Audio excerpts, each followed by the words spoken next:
welcome to Belief Week. And belief clearly is really important because at the end of the day, it is all about belief. And it's an essential ingredient of what we call winning myelin. And we train belief alongside the tactics and the ability to execute the tactics. So clearly in a tight 50-50 match, pressure-packed, tension-filled, nobody really knows who's going to win. And the person that wins normally is the person that's got more belief. Because from belief is confidence, and there's a semantics between the difference between belief and confidence. And from confidence comes certainty. So before the point started, whether you're serving or returner serving, you pre-programmed how that point's going to get played out before it's played out. Mind, body and soul is attuned. Now then, when you play the point, serve or return a serve for your next shot, the belief and confidence in the brain gets distributed through the body to your arm, to your hitting hand, so that when it hits the ball is under no doubt. It has 100% certainty what you want from it. Whereas even small amounts of doubt, anxious nervousness, uncertainty gets transmitted, particularly if you don't pre-program the point out. If that's not done and you're just living on your wits and reactive and doing the best I can and something that's spontaneous and improvised and talented, just compare all that blah blah to I pre-programmed in my mind and body how that point's going to get played out before it's got played out. So if you have this uncertainty and doubt and anxious nervousness filtering from your brain to your body to your arm to your hitting wrist, when you hit the ball will not be certain what you want of it. It will have whatever you've got, 10%, 20%, 30%, 40% doubt, which means that you'll push it out. It will go in the net or set up your opponent for something. So that is why we need to train belief, because that transcends into certainty. Let's put it another way. You can be as talented as you like. You can hit thousands upon thousands of balls, spending hundreds of hours on court. But at the end of the day, the tools to get the job done are all in the mind, in the muscle between your ears. So that is what we need to train alongside the tactics and the ability to execute them. If we created a definition of belief. So belief, similar to confidence, and all that leads to certainty.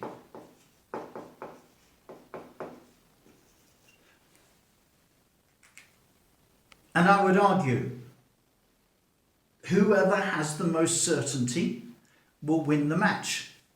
And understand that this is a skill. So like any skill, it can be improved. So if you look at Andy Murray, before he became Olympic champion and Wimbledon champion, etc., he had amazing belief and certainty in order to get to top 4 in the world, but not sufficient certainty and belief when he played the likes of Nadal, Djokovic and Federer. So here's the definition of belief: a firm conviction that something is the case, particularly when there is no proof and in areas of doubt. So, having understood that definition, it's like, oh, well, that's all well and good and interesting, Mark. How do we train it? So we have something called the 4 pillars of belief, which is the SAS. And you'll be pleased to know that it's not all about you. So, first pillar is about you. It's about self. Who you know yourself to be at critical moments under pressure, when the chips are down, when it's pressure packed, when nobody knows what's happening. What do you know yourself? Do you back yourself to win, knowing you will win and then win? There is also tactics. So in the military, it's the plan. We'll come back to that. Now we've got the ability to execute the plan. And lastly, we have team and environment. So that's why it's 4 pillars. It's not just about you. So let's go to the military on tactics and plan. You don't go out into a battle and do their best and be spontaneous and improvised and react to what the opponents are doing. No, they really thought it through. So they've done an appreciation. Likely lines of attack. What are they going to do and defend? What are the options and opportunities? And they will then select from that range one to focus on as being their best plan, and then they will work on that plan. And they would have covered all eventualities. So even in what's called mission certain death or mission impossible, they 100% don't believe it's mission impossible or mission certain death, because they believe they found a way using planning and tactics. So luckily for you, we have 5 combat situations and 7 tactics. Trust me, bringing 80-20 to tennis, if you only practice these tactics, you will win. You just have to repeat these tactics many times and believe that the evidence that I've given you translates into winning matches. Third thing, then is the ability to execute the tactics. So we have bringing 80-20 to tennis. We have 7 two-shot combinations to practice. So a forehand is not really a forehand. Forehand is, how do I set up the cross-court hurting down the line as an angle over the highest part of the net, etc. That's what we practice. 1-2, 1-2.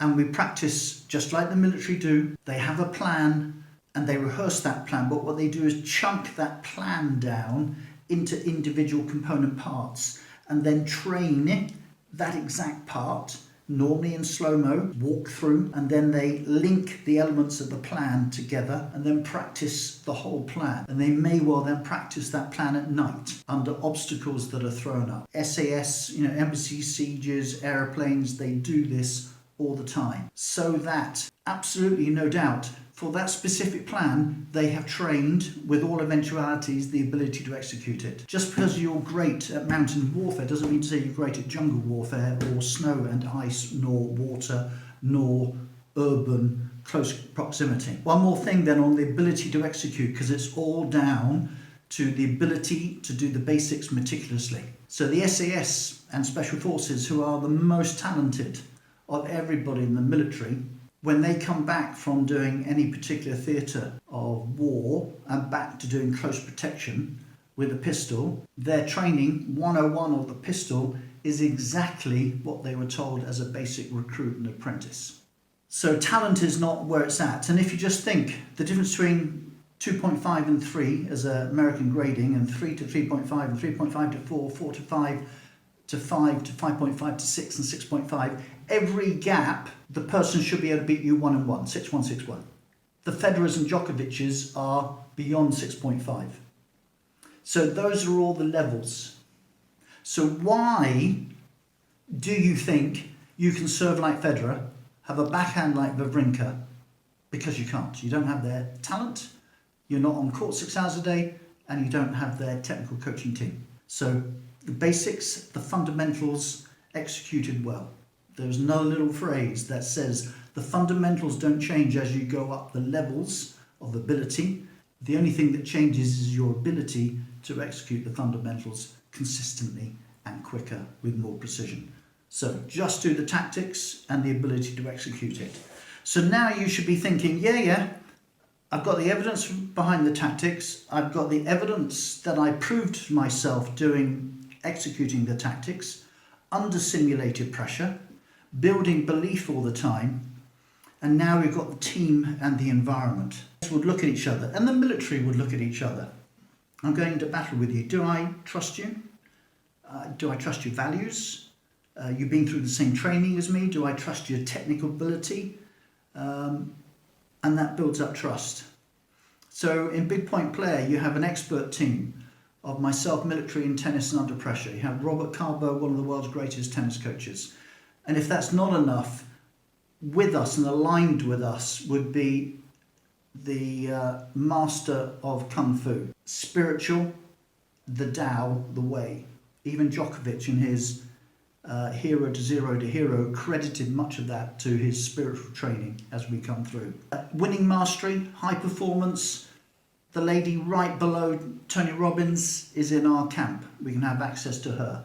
If you've got injuries, a consultant orthopedic surgeon that instead of doing surgery, because if your basics are wrong, you can do the surgery and then the injury will happen again. So she's made it a lifetime to do specific training patterns so you don't need surgery. So if you've got injuries, injuries will heal.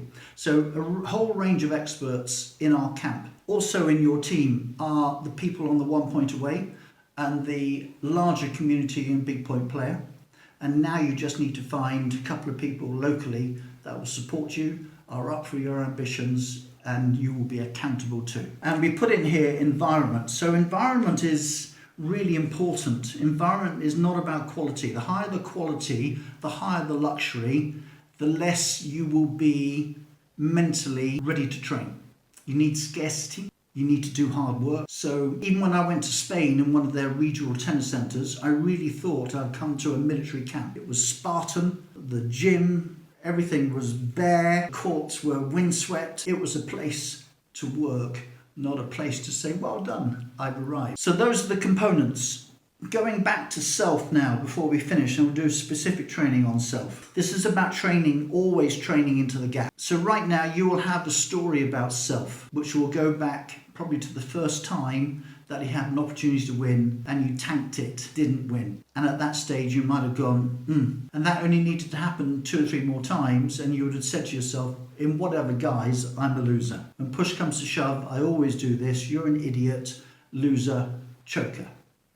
So there's some training for us to do to shift your relationship, and it's an abusive relationship normally with self, to something else as a gap to go into. And in that, we really would call it, the training is about having a possibility, giving your brain an exit, that there is a possibility of you being a big point player. There's a gap to train into. We'll define what a big point player is. We will look for people to model, because all you have to do is model what people before you have done, and then they're just like you and you can do what they've done. And we have, luckily for you, scores and scores of people that have shifted from narrowly losing to narrowly winning. The other training on self that we need to shift is your relationship to pressure. From pressure is bad, it's my worst enemy, to pressure is great, it's my best friend. It's a privilege for me, genuinely, to seek out and embrace pressure. So those are the 4 pillars of belief. Tactics and the plan we've got worked out. The ability to execute the plan under simulated pressure we have worked out. And then we've got it for you on team and the environment.